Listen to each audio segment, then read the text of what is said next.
Sol, do. Sol, do, do, do, do, do, do, do, mi, mi, re, re, si, do. Ne apili. Sol, mi, mi, mi, mi, mi, mi, mi, mi, mi, re, re, re, do. Ne atatu. Do, do, do, do, do, do, do, do, la, la, la, la, la, mi, re, re, re, re, do.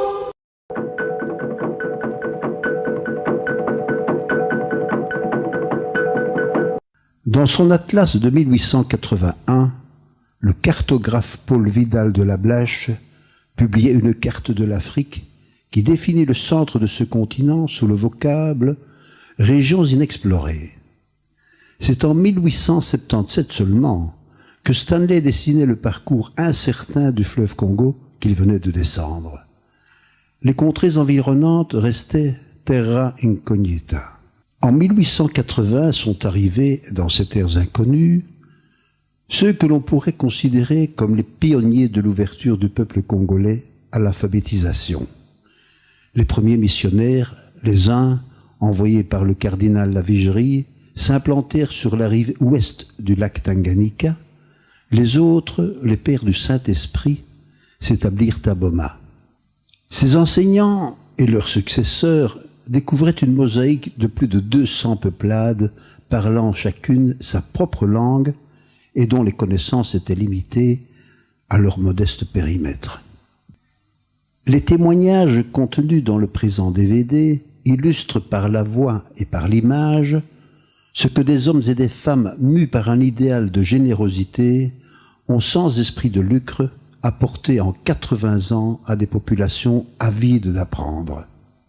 C'est plus particulièrement depuis 1908, lors de la reprise de l'État indépendant du Congo par la Belgique, que l'État, les sociétés, les congrégations ont largement investi en bâtiments scolaires, en équipements et outillages éducatifs de toutes sortes, en recherche scientifique, afin d'ouvrir à la connaissance les jeunes, garçons et filles, qui venaient à eux.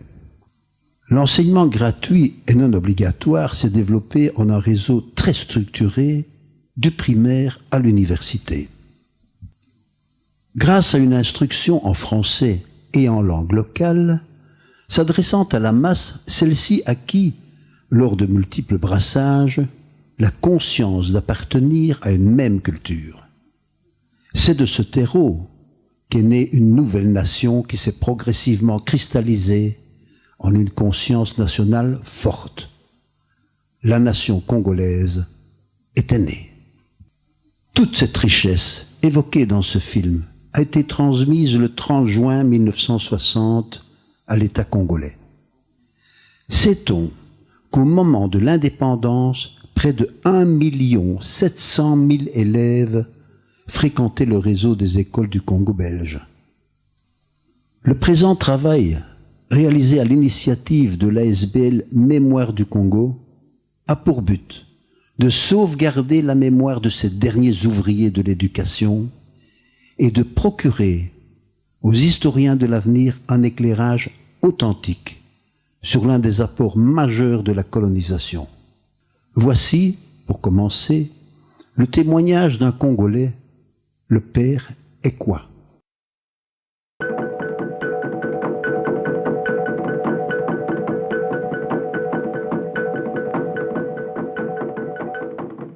Moi, je suis le pur produit de la colonisation parce que de l'enfance jusqu'à l'âge adulte, moi, j'ai été sous le régime de la colonisation.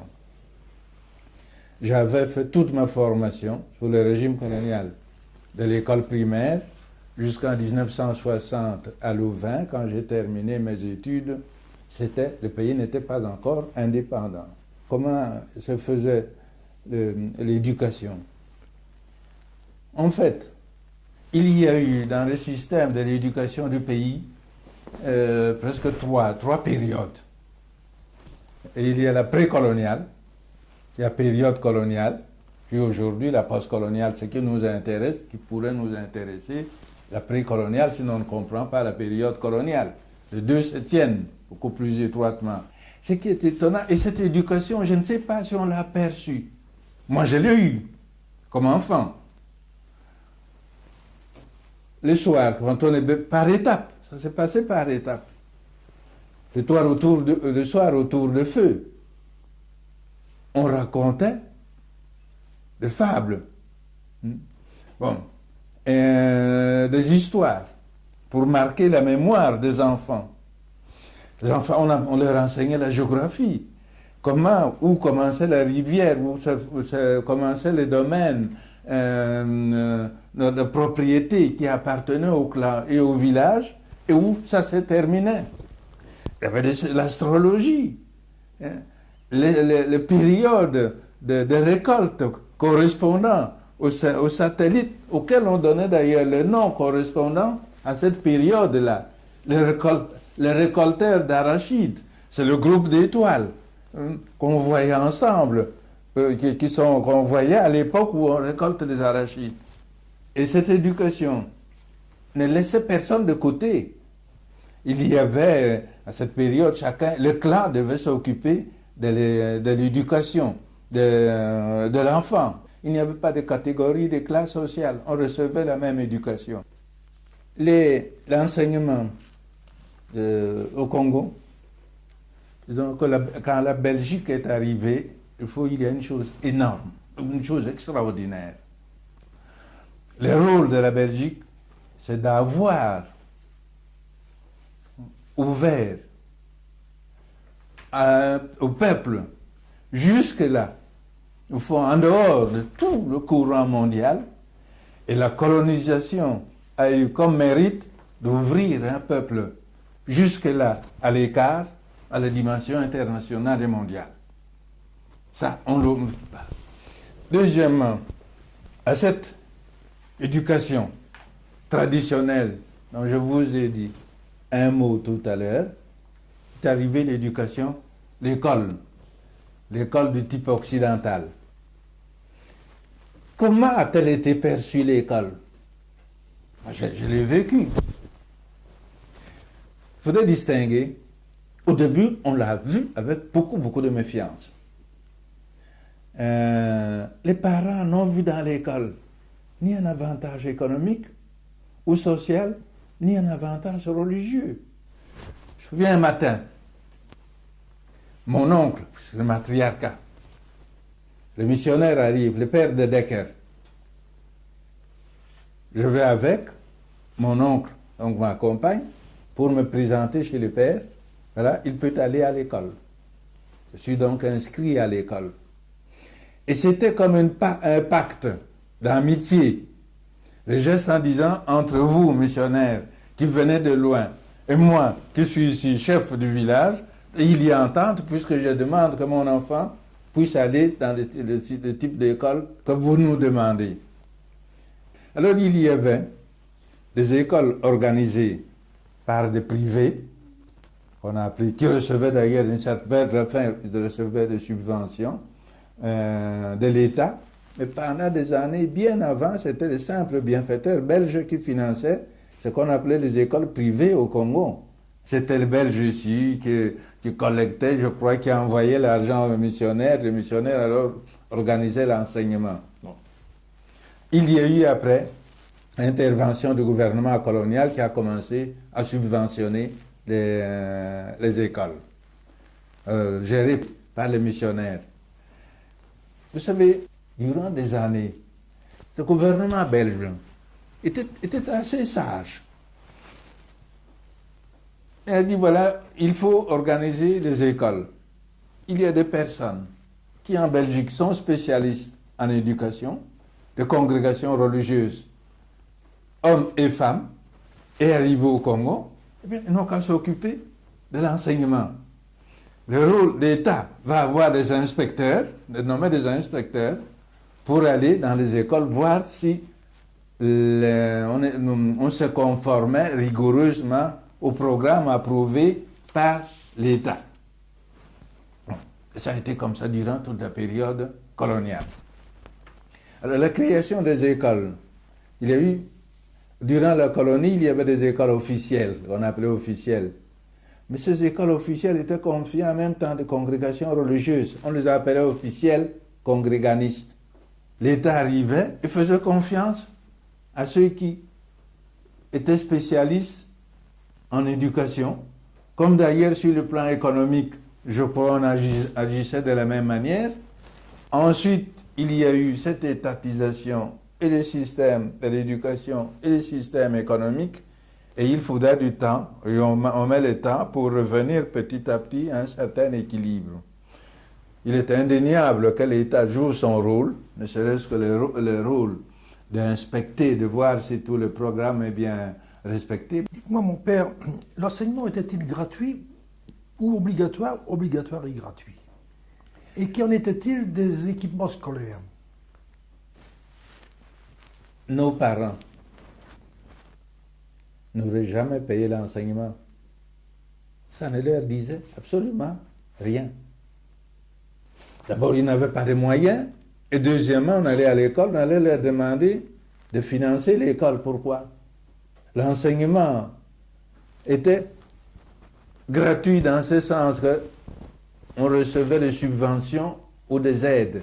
Les parents ne payaient pas. Donc, si on s'en parle ça, mais d'autres devaient payer.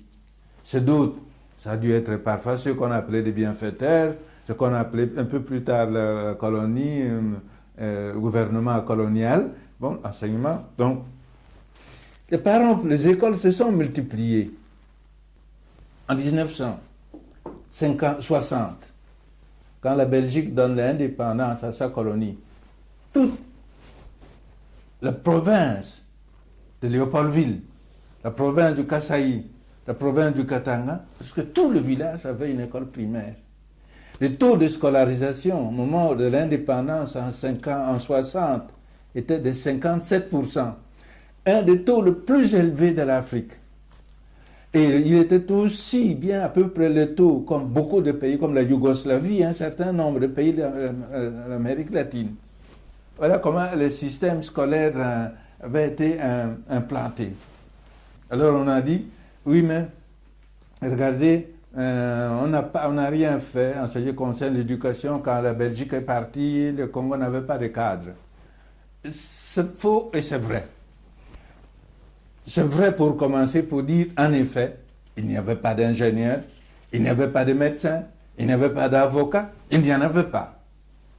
C'est faux dans ce sens que toute la politique était conçue pour avancer, au fond, petit à petit, la base étant là, au niveau secondaire, au moment où les humanités, les collèges ont commencé à les planter un peu partout, qu'en peu d'années, on a pu avancer très vite et on a avancé vite.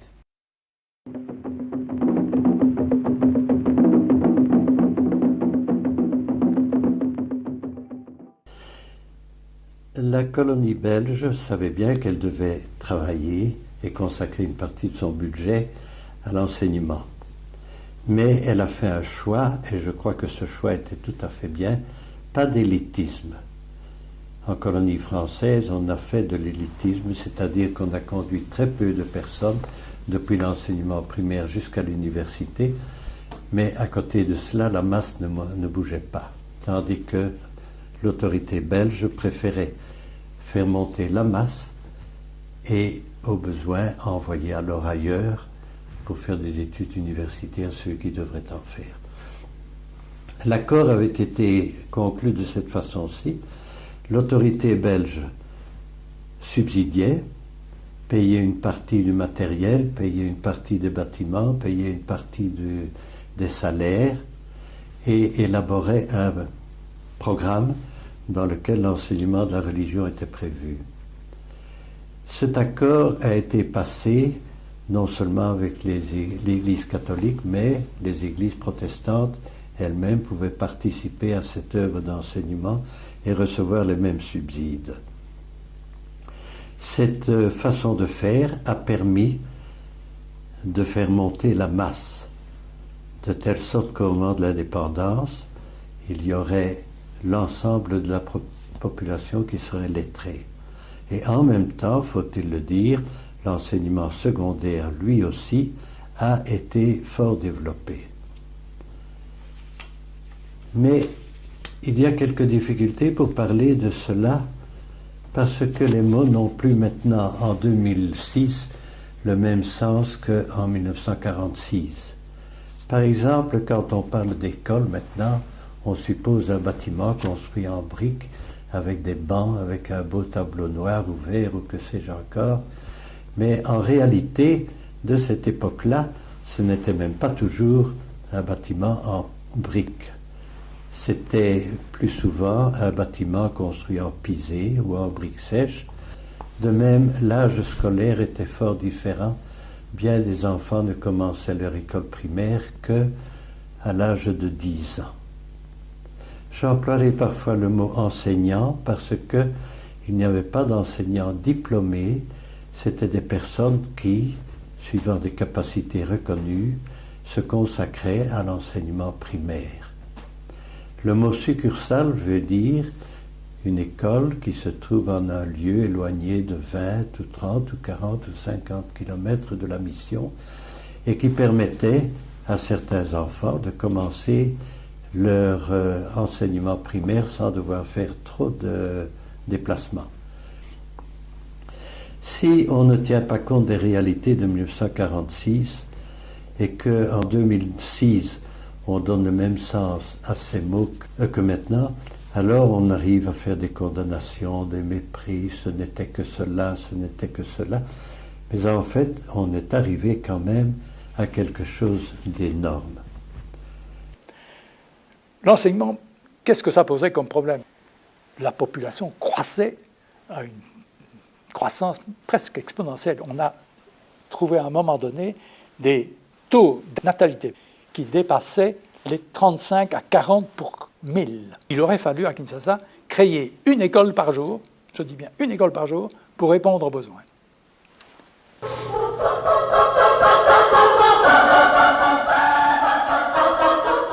J'étais professeur de troisième latine, comme je vous le disais, et un de mes élèves m'a rappelé que je leur disais de temps à autre, un jour vous serez forts, vous serez fiers de votre culture.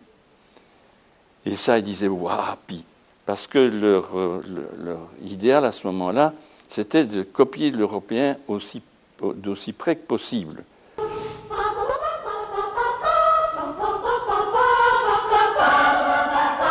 J'ai fait mes études primaires, secondaires, qui se sont terminées en 1954.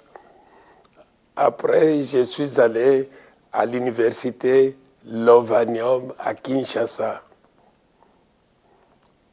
J'ai fait 4 ans, de 1954 à 1958. Puis je suis parti en Belgique. Et quand j'ai terminé, je suis rentré à Kinshasa, m'installer à Kinshasa pour très longtemps.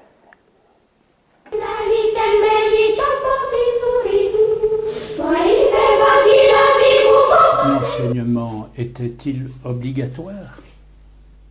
Non, pas obligatoire, parce qu'on n'avait manifestement pas assez d'écoles pour pouvoir répondre à toute la population. Et alors ceux qui, entre guillemets, restaient sur le carreau, que faisaient-ils? Est-ce qu'ils avaient l'opportunité d'aller ailleurs, dans un autre territoire? Les églises, catholiques et protestantes, en dehors de cet enseignement fait en collaboration avec la colonie, avaient des activités d'alphabétisation. Et nous avions organisé des enseignements de lecture en dehors de l'école primaire. Une autre école à laquelle j'ai travaillé, était composée d'une population très dense. Et là, nous avions au centre même de la mission une école primaire complète de 8 classes, et alors dispersée à travers tout l'ensemble du territoire confié à cette mission, il y avait des écoles où on ne dépassait pas la première primaire.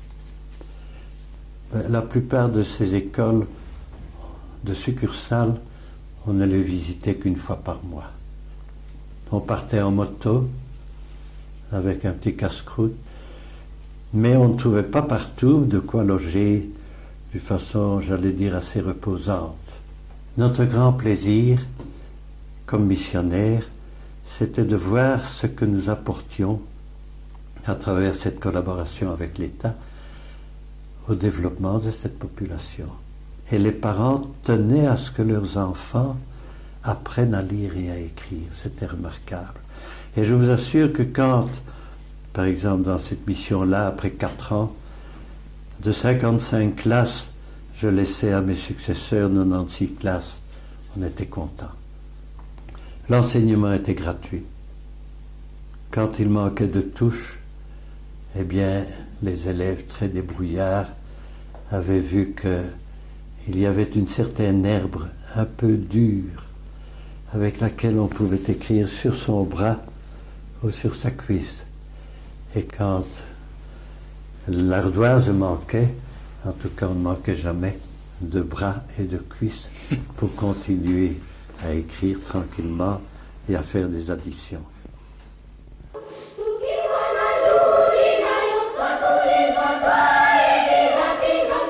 Comme installation, là vraiment, c'était très pauvre, malheureusement.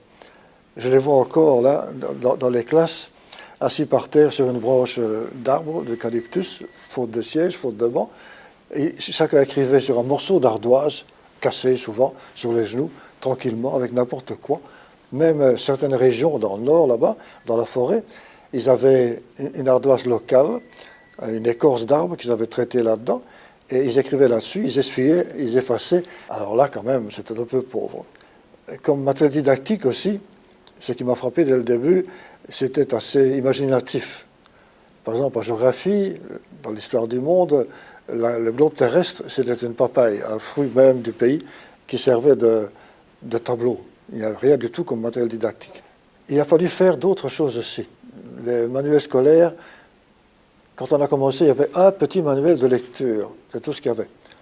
Nous avons alors composé 32 manuels, je ne vous les dirai pas tous, mais qui étaient basés surtout pour la fin de la primaire, sur les centres d'intérêt, de façon à avoir toujours, tout d'abord le milieu, et puis après la science. Le premier centre d'intérêt, c'était chez nous. Et puis tout doucement, ça s'élargissait, tout doucement, de plus en plus large, de plus en plus profond, de façon à raisonner. La raison scientifique amenée par l'école était aussi jointe à la région naturelle, hein, ce que nous cherchions justement. En plus, après chaque leçon de ces livres-là, nous avions mis des questionnaires pour les élèves, des petites choses pratiques à faire. Par exemple, va voir partout où il y a des caniveaux. Alors, cherche pourquoi on a mis caniveau là. Va voir du linge qui sèche. Vois comment il sèche. Qu'est-ce qui le fait sécher davantage? Il y a des tas de questions comme ça. Il y a des enfants qui faisaient tous les jours 2 heures de marche pour aller à l'école et autant pour retourner chez eux le soir. Dans la région des Mayagas où j'étais en 60, il y avait là une chapelle école très importante. Eh bien, tous les jours,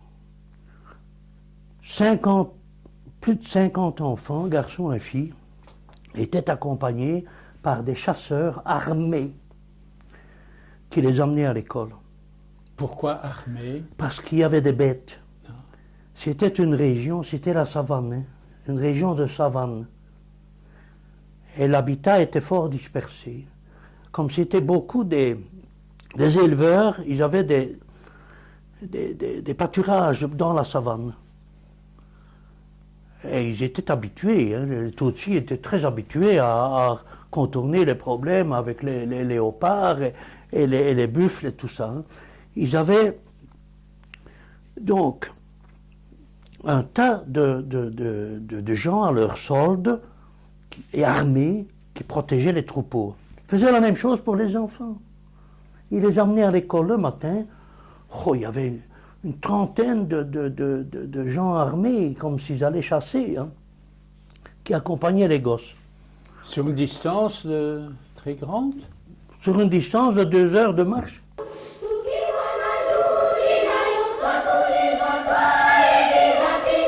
Pour commencer un collège des humanités, il faut tout de même que ce soit de très bons élèves. Et dans différentes paroisses, on avait fait ce qu'on appelait des primaires sélectionnées. Après la 3e primaire, on avait eu le temps de voir les élèves, de dénicher les meilleurs, et alors on les a mis, ceux-là, dans une classe spéciale, 3e sélectionnée. Il y avait donc 3e, 4e, 5e, et 3e, 4e, 5e sélectionnés. Et alors ceux qui étaient sélectionnés pouvaient partir après, s'ils avaient bien réussi, ils pouvaient aller au collège de Kinyati, ou bien au séminaire, au petit séminaire. Alors, nous avions de bons élèves, oui, mais enfin, il y avait d'autres paroisses qui n'avaient pas de sélectionnés, et qui commençaient à dire, oui, mais enfin, moi j'ai ici en fin de 5e ou de 6e primaire un si bon élève, ça pourrait faire quelqu'un de très bien plus tard, et il ne peut même pas aller au collège. Quoi? Alors, on a organisé des écoles de vacances. Ces bons élèves qui avaient découvert des gens très perspicaces sans doute, ils les envoyaient pendant les vacances chez nous à Kinyati, et nous en avions comme ça une centaine qui arrivaient, qui étaient de bons éléments, et on les faisait travailler un tout petit peu, on regardait voir ce qu'ils valaient, et alors pratiquement la moitié était gardée, le reste on disait il vaut mieux continuer ailleurs, mais nous avons ainsi doublé le recrutement du collège.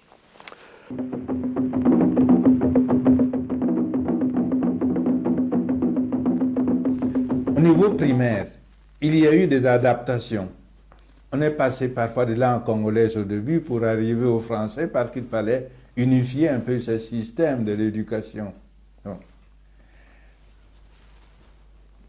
Il fallait, pour donner ce cours, que ce soit les missionnaires, que ce soit les professeurs laïcs qui venaient de Belgique, ils n'étaient pas assez nombreux pour dispenser l'enseignement, donc il fallait en former sur place. Et on a formé, d'abord on a commencé avec les moniteurs, ce qu'on appelait les moniteurs. Ils faisaient leur école primaire. Après l'école primaire, on leur donnait 4 ans de formation pédagogique pour qu'ils aillent enseigner dans le village en primaire. C'était bien fait.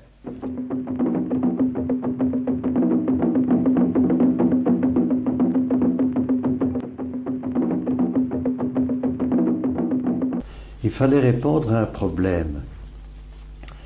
Surtout dans les centres, il y avait des familles qui ne trouvaient pas pour leurs enfants des débouchés, des occupations. Et on se demandait que faire, de telle sorte que le programme élaboré par la colonie avait prévu école d'auxiliaire, c'est-à-dire un enseignement post-primaire de 2 ans qui ferait que certains jeunes gens seraient capables d'une participation très simple à l'administration ou à des maisons de commerce ou de petite industrie. Eh bien, cette petite école fondée dans cette idée-là, à travers quelques années de développement, est arrivée à être actuellement un collège situé à la capitale du pays, le collège Saint-André. À Kigali se trouvait de façon très forte, déjà dans les années 40, le problème des enfants, dont j'ai parlé plus haut en disant qu'on avait fondé l'école d'auxiliaire, mais une initiative privée d'une mission avait commencé une petite école artisanale. On avait là une section de menuiserie, une section de couture. C'était la mission directement qui s'en occupait. Tous ces jeunes gens qui ont passé par là ont trouvé des places beaucoup plus élevées que ce pourquoi ils avaient été formés. Mais plus tard, en 1954, cette école a été reprise par les pères salésiens qui en ont fait la plus grande école technique du pays.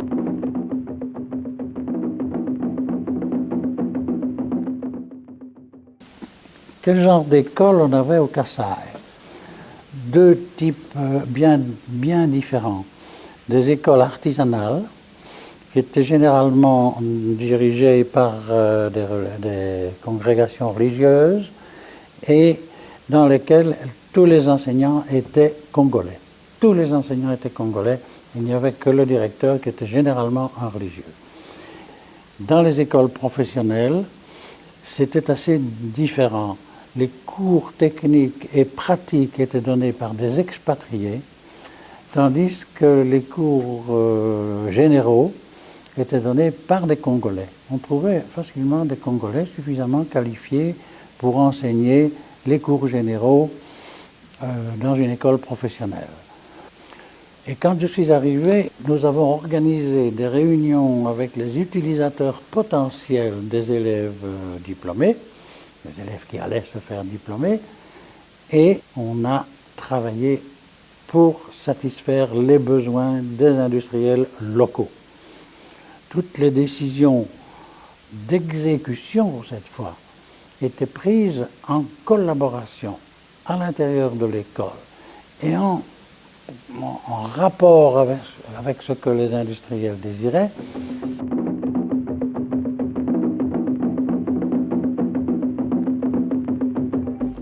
L'école était professionnelle et comprenait 3 années de formation, et la section menuiserie était dirigée avec des moniteurs, des menuisiers.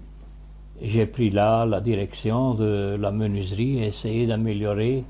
Et la première année qui venait de commencer, on a essayé d'arriver tout de suite à une formation professionnelle plus adaptée, mieux adaptée pour arriver à l'école professionnelle qui est venue après, les POM, École professionnelle de métier, et l'école technique Don Bosco.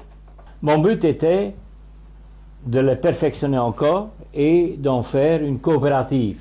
Donc l'organisation du métier était que chacun puisse travailler autonome, comme s'il travaillait dans son atelier, dans une coopérative. On obligeait également un certain pourcentage de leur salaire pour que la coopérative ne soit pas seulement quelque chose qui leur est donné, mais qu'ils aient également fait quelque chose eux-mêmes en épargnant une partie de leur salaire pour commencer la coopérative. L'école démarre avec 2 sections, une section maçonnerie, une section de mécanique automobile. C'est un programme belge, des écoles belges. Nous avions le même horaire, c'est-à-dire que la répartition entre les cours techniques, les cours théoriques si je puis dire, et les cours pratiques était semblable en Belgique, était identique en Belgique. C'était formidable. C'était formidable. Ces enfants avaient envie d'apprendre quelque chose et envie de réussir dans la vie. Enfin.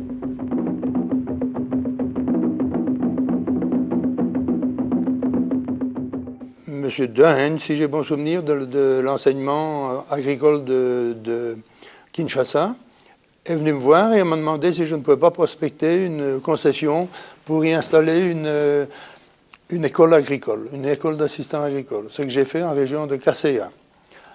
L'enseignement était très important parce que ces moniteurs, finalement, étaient très bien formés. Il y avait des moniteurs agricoles qui étaient formés à Lusaka, en territoire de Baudouinville, une région assez fertile aussi, donc dans 700 et des mètres d'altitude. Tous les assistants agricoles qui sont sortis de Kasséa ont rendu énormément de services. Énormément de services.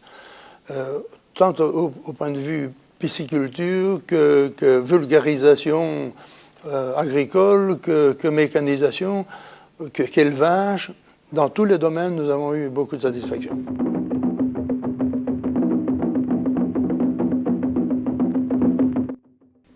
Concernant donc les infirmiers et l'école où j'étais professeur, ce qui m'avait surtout frappé, c'est la mémoire étonnante, que je vous dis, ils pouvaient répéter donc entièrement votre cours tel que vous l'aviez donné, et également l'attention de ces élèves. Mais je crois que l'attention est directement en fonction donc, de l'intérêt de votre cours, ce qui est vrai pour tous les professeurs. Et c'est vrai qu'au fil des années, j'étais parvenu un peu à adapter mon cours donc, à ce que nous vivions donc, là-bas, et j'étais très loin de la théorie que nous avait enseignée donc, à l'université. Et là, j'étais aussi étonné donc, de l'aide très efficace donc, de ces élèves, une fois qu'ils étaient diplômés, pour nous seconder. Entre autres, donc, ils savaient, donc ils opéraient magnifiquement parce qu'ils étaient très adroits. Dès qu'on les avait initiés donc, un peu donc, à l'ABC donc, de la chirurgie, ils faisaient ça très bien aussi, des opérations. Je me rappelle, moi je n'étais pas chirurgien, mais j'ai fait de nombreuses donc, césariennes. Eh bien, après quelques fois, ils les faisaient presque aussi bien que nous. Donc, c'est césariennes.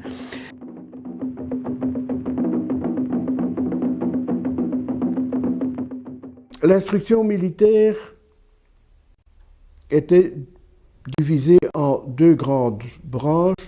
Il y avait l'instruction du militaire normal, et alors, comme dans toute organisation, il y avait des spécialistes.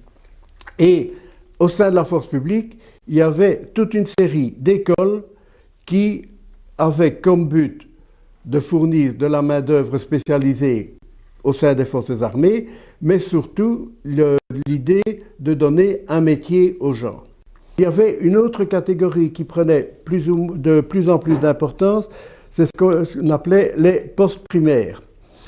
Comme le nom l'indique, c'était des Congolais qui avaient fait un peu plus que leurs 6 années primaires.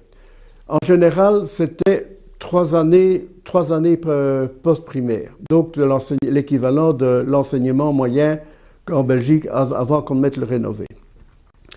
Ces post-primaires ne faisaient que 2 ans de service militaire et ils étaient essentiellement destinés à devenir soit des radios, soit comptables, soit, et c'est très important, moniteurs.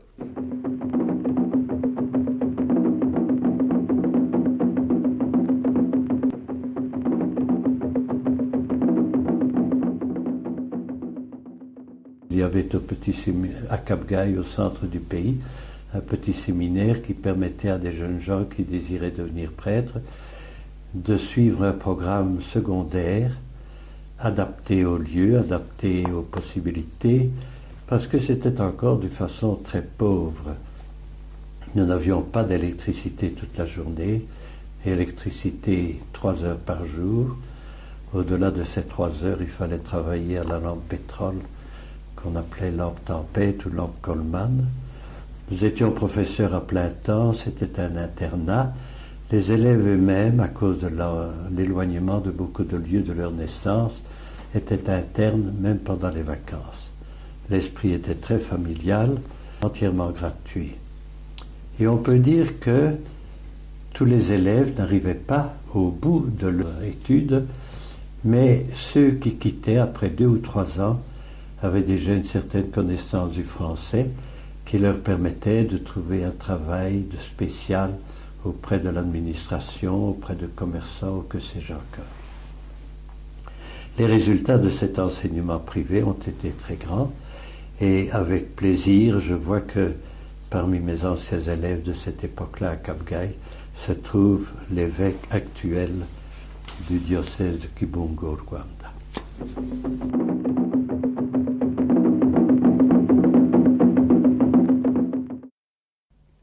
En 1945 a eu lieu au Congo une fameuse réunion des évêques qui ont réévalué le programme de l'enseignement qui existait au Congo. Et c'est alors qu'on a décidé de commencer des collèges avec le programme belge, d'une telle manière qu'à la fin de ces humanités latines, humanités modernes aussi, qu'on pouvait donner un diplôme qui donnait accès à l'université. Cela a commencé à 1947. Ces 4 collèges, et c'était Kaponde pour les scutistes, Dungu pour les dominicains dans le nord, et alors les jésuites avaient 2 collèges, Bansoboma et Kinyati. La formation intellectuelle, c'était pratiquement le programme d'humanité latine, pas de grec, d'humanité latine, presque la même chose comme en Europe. C'était un cycle de 6 ans préparé par une année préparatoire. Il y avait une 7e préparatoire et alors après cette 7e préparatoire commençaient les 6 ans d'humanité latine.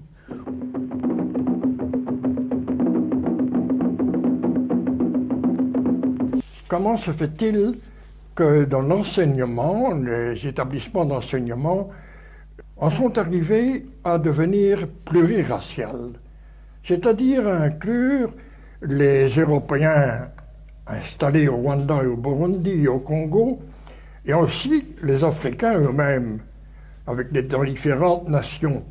Au Rwanda et au Burundi, il y avait les Tutsis, les Hutus, il y avait les Indiens, il y avait les Européens.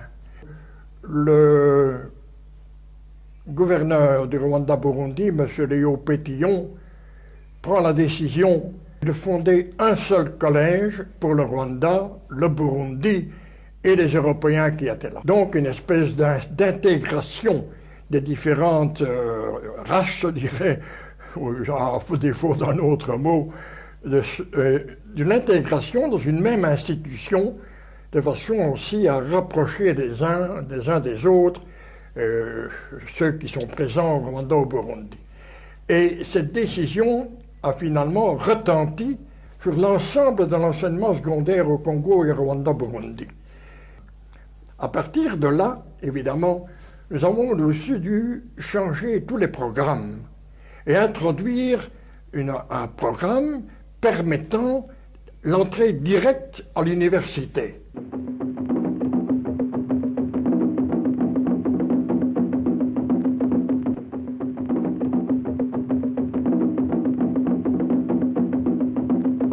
Nous avions un potentiel d'assistants médicaux de très bonne qualité. Quelles étaient les études de ces assistants médicaux? Ces assistants médicaux faisaient 5 ans d'études, ce qui est déjà pas mal, après avoir fait un cycle secondaire complet. Ces assistants médicaux étaient formés essentiellement comme des aides techniques aux médecins. Ce qui veut dire qu'on avait laissé tomber les 2 premières années ou les 3 premières années de médecine et qu'on avait centré l'éducation de ces assistants médicaux sur ce que nous appelions les doctorats en médecine. Donc tout ce qui était enseigné en doctorat en médecine.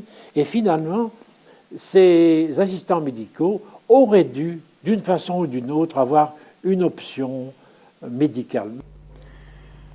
À Kisantu même, l'Université catholique de Louvain avait ouvert en 1925 un hôpital et progressivement 2 autres sections d'enseignement préuniversitaire.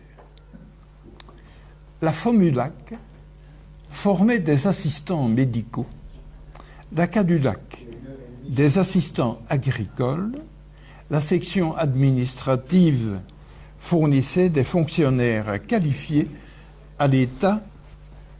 Ces études étaient de niveau préuniversitaire, mais étaient comparables à la licence, non seulement en raison de leur durée, jusqu'à 7 ans pour l'assistant médical, mais aussi parce que les heures de stage pratique sur le terrain étaient nombreuses et efficaces. Lorsque l'université de Lovanium à Kimwenza ouvrit ses portes en 1954, les 3 sections de Lovanium Kisantu furent appelées à disparaître du fait que ces diplômes étaient désormais dépassés par les grades pleinement universitaires de l'enseignement supérieur au sens strict.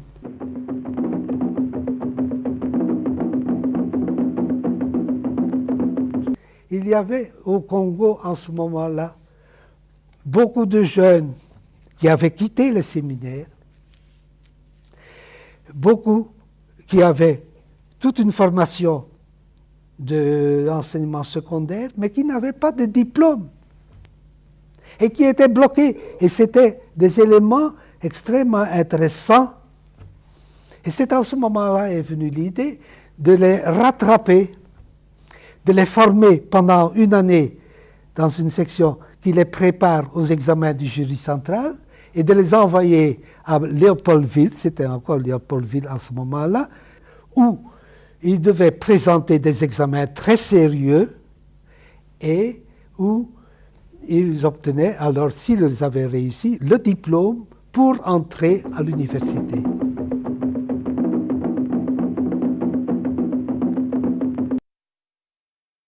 Le père Famille, en 1945, a été envoyé en Belgique par les évêques du Congo pour plaider les intérêts du peuple congolais ici auprès des autorités gouvernementales de Bruxelles et auprès des institutions, entre autres, surtout l'institution de l'Université de Louvain. Il était venu avec l'idée qu'il était temps de commencer avec une université. L'inauguration de l'université Lovanium, c'est octobre 1954.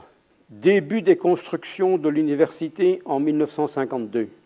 Pour avoir des étudiants qui arrivent au niveau des études universitaires en 1954, ils ont commencé leurs études secondaires, leurs humanités, en 1948. On peut se poser la question de savoir, mais où était la Belgique qui sortait de la guerre en 1948 et qui a installé là-bas des collèges pour préparer à l'université. 1948, c'est aussi l'année où l'État belge a ouvert les premiers Athénées. Les premiers Athénées étaient peut-être réservés aux Européens, mais l'Athénée de Léopoldville, à ma connaissance, était multiracial. Alors ça, c'est l'histoire de la construction, mais où en étaient les diplômés? Le premier diplômé de l'université, les premiers diplômés de l'université de Lovanium, c'est 1958. On pourrait citer un Albert Ndélé, par exemple, qui a fait une carrière brillante à l'international, au Fonds monétaire international, et puis il y en a eu d'autres après. Donc, dire que la Belgique n'a pas formé des universitaires sur place et dans les universités belges, pour moi, est une contre-vérité. Voilà, je suis parti donc, en octobre 1957, j'ai été arrivé là, et donc l'ouverture de l'année académique s'est faite fin octobre 1957, ce qui était donc déjà je crois, la 3e année académique de l'Université Lovanium, et on a commencé l'enseignement théologique, là, qui voulait être un enseignement théologique qui est encore supérieur à celui des séminaires. Nous avons pu commencer avec 7 étudiants qui étaient venus, il y avait 2 Congolais, 3 Rwandais et 2 Burundais. Il y avait des professeurs de Louvain ou même d'autres universités de Belgique qui venaient assister aux examens. Vraiment, l'ambition était aussi bien à la faculté de théologie que donc aux autres facultés universitaires de faire une vraie université, en fond d'une vraie université. Je suis partie à Lovanium, 3e année académique. À l'époque, il y avait 30 professeurs, je me souviens très bien, c'était donc encore très modeste. Je pense qu'à cette époque, il y avait une faculté de médecine, il y avait la faculté d'agronomie, il y avait, si mon souvenir est exact, l'économie, et il y avait donc certainement psychologie et pédagogie, parce qu'un des grands besoins du pays, du Congo belge, était de couronner tout le soubassement de l'effort qu'avait fait la Belgique pour l'enseignement primaire et secondaire, de le couronner par un enseignement supérieur. En fait, ma spécialité était la psychologie de l'enfant et de l'adolescent, spécialement avec un intérêt à l'anthropologie culturelle. Il me semblait, ou il m'était tout à fait clair dès le départ, que je ne pouvais étudier de façon valable l'influence du comportement de la maman sur le développement de l'enfant qu'en vivant au milieu d'eux, pas en les interrogeant, parce qu'ils auraient certainement raconté ce qu'ils estimaient que les Blancs les colonisateurs trouvaient bon qu'ils fassent. Et pendant environ 9 mois, j'ai journellement vécu avec ces personnes-là.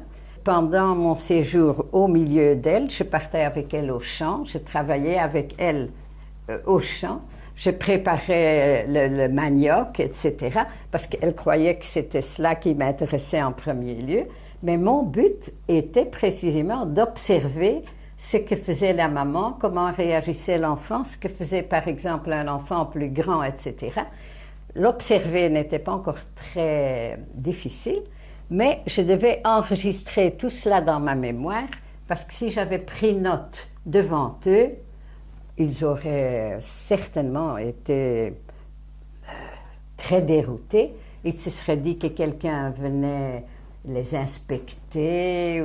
Donc j'essayais de retenir, l'enfant fait ceci, la maman réagit de telle façon, et le soir, quand je rentrais à l'Ovanium, je notais, mais sans aucune analyse, simplement noter les faits. Enfin, c'est de cette façon que j'ai pu faire mon doctorat, ce qui m'a été une base extraordinairement riche pour le reste de ma carrière. La qualité, comme je disais, de l'enseignement était extrêmement élevée. Je pense que le fait qu'il y avait équivalence des diplômes était un très grand indice. J'ai vécu moi-même que des professeurs délégués des 4 universités de Belgique, l'université de Louvain, de Bruxelles, de Liège et de Gand, envoyaient des professeurs pour assister aux examens. Ils n'interrogeaient pas, mais les examens étaient oraux, et comme vous êtes là maintenant, j'ai interrogé pas mal d'étudiants avec un professeur de Gand ou un professeur de Liège qui se portait garant, au fond, de la valeur de l'enseignement fait là-bas. Ils avaient certainement, en tout premier lieu, un très grand désir de savoir. Je pense quand même que c'était primordial. Mais en même temps, certainement, il y avait chez eux le désir et la fierté de pouvoir relever le niveau de leur peuple par... ils étaient tous, et ils le savaient d'avance, appelés à enseigner dans les humanités, à être inspecteurs d'enseignement. Beaucoup de nos anciens ont fait ça, à travailler dans les ministères d'éducation, etc. Il y avait certainement les deux. Les étudiants, pendant les vacances, rentraient chez eux, même si c'était loin. Oui. Les étudiants avaient, c'était aussi un des grands avantages, avaient une bourse d'études octroyée par l'État, par le Congo belge, donc, pour les mois de l'année académique. Et cette bourse continuait pendant les vacances. Ils avaient également payé par le ministère un ticket de voyage jusqu'à leur lieu de résidence. Ce qui n'était pas peu de chose, parce qu'ils ont été recrutés au départ, l'Ovanium étant la première université, ils ont été recrutés partout dans le Congo, jusque dans le Kivu et le Katanga, qui étaient à 1500, 2000 kilomètres de là. Et donc il y avait peut-être une certaine osmose dans les deux sens entre la culture de leur jeunesse, leur culture d'origine, et ce qu'ils apprenaient à l'université. Il y avait un transfert peut-être vers la famille aussi, oui, de ce qu'ils découvraient chez vous. C'était de très bons étudiants. Le taux de réussite en première session était très élevé parce qu'ils étaient vraiment triés sur le volet. Donc presque, je pense qu'au moins les 3/4 des étudiants n'avaient pas d'examen à faire en septembre. Et nous leur recommandions très fort que pendant les vacances, chez eux, ils organisent quelque chose pour la population. cours d'alphabétisation ou aider les notables du village comment diriger une séance culturelle, comment améliorer, si nous avons beaucoup insisté, les premiers soins au point de vue médecine, etc. Donc nous avons beaucoup cultivé aussi, et ça correspondait à un désir de leur part, à ce que eux apportent à leur communauté. Et c'était pas difficile pour eux de le faire parce qu'ils bénéficiaient d'un très grand prestige. Bien entendu, lorsqu'ils revenaient, ils étaient presque considérés comme des grands savants quand ils revenaient. Certainement, du côté des sciences humaines, ils nous apportaient un feedback à propos de l'enseignement. Vous avez prononcé le mot étudiante. Oui. Est-ce qu'avant 60, il y avait déjà des étudiantes dans votre faculté ou dans d'autres facultés? Au moment du début de l'université, et lorsque je suis arrivée en 1956, c'était encore le cas, il n'y avait aucune étudiante congolaise. Il y avait des étudiantes, mais c'était toutes des expatriées. Je vous remercie beaucoup, mesdames. C'était très précieux d'avoir votre témoignage et je suis convaincu qu'il sera précieux aussi pour nos historiens dans l'avenir. Ah ben, je l'espère. Alors, je terminerai en précisant quand même, quand on me dit pas de diplômé à l'université Lovanium, je puis témoigner qu'il y avait en 1960 33 diplômés de l'université et 485 étudiants. Je pense que ce sont des choses qui sont importantes à signaler. Et comme j'ai beaucoup voyagé dans d'autres colonies, les colonies anglaises, africaines, anglaises, portugaises, françaises, je puis vous donner des références. La première université au Kenya, à Nairobi, inaugurée en octobre 1956. C'est gravé dans la pierre de l'université, si vous allez visiter l'université de Nairobi. Dakar, au Sénégal, 1960. Abidjan, en Côte d'Ivoire, 1963. Conakry, en Guinée, 1968. Donc, voilà des pays qu'on nous présente comme des exemples de la formation des élites et qui, sur place, j'insiste, sur place, ne créent leurs universités qu'après le Congo belge, après l'université Lovanium. L'université officielle d'Élisabethville fut créée le 26 octobre 1955 sous l'égide des 4 universités belges. Elle était le couronnement de l'édifice de l'enseignement officiel laïque. Celui-ci comptait alors 22 établissements secondaires mixtes à programme d'humanité moderne et latine au Congo. Elle fut effectivement ouverte en octobre 1956.